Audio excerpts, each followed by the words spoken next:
Sa Good Vibes, back-to-back champion ang Victoria City sa Best of Festival Dances sa Panaad Festival sa City category. Ang Murcia naman ang nag-champion sa Municipal category. May report si Romeo Subaldo.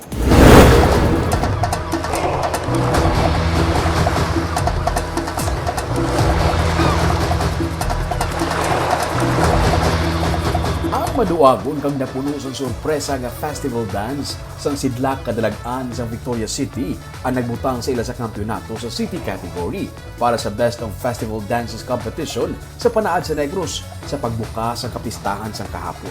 Duhalos kada pila ka segundos, nagakambyo ang backdrop sang ilang entry. Naghinubyaw ang audience sa nagkambyo ang backdrop sa Angry Christ na mural painting, isa ka popular nga imahe sa chapel sa Victoria's Milling Company.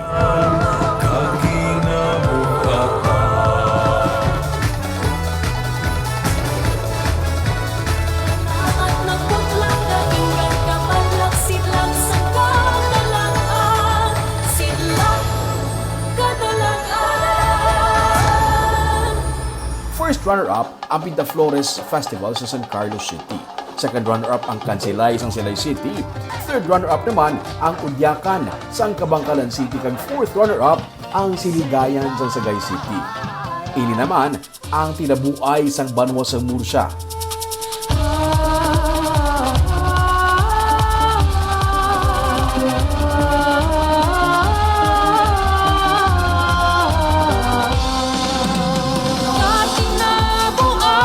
Pinaagi sa ilaga festival dance, ilagin istorya ang maragtas ang banwa kag ang kultura sa pagtabuay sa Murcia, pati ang istorya sa mga pamilya nga liwat nga nagtabuay.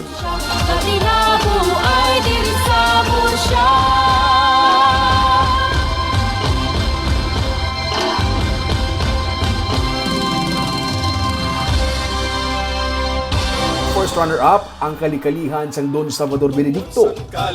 Second runner-up naman ang Kisi-Kisi sang Ilog.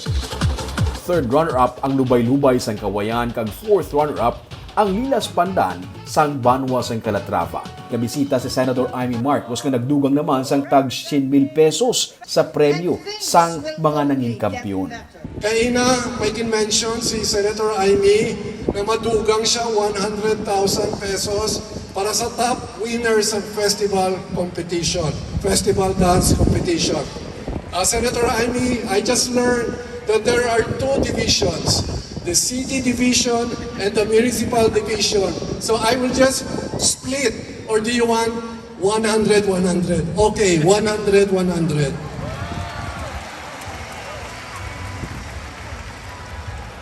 Panaad sa Negros, now in its 28th year of celebration, remains to be the embodiment of unity among Negrenses and our 32 local government units. 23 tanan ka mga banwa ang sudad ang nagpasakop sa festival dance competition sa grand opening sang Panaad sa Negros nga nagapadayon tugtog sa Domingo nga adlaw.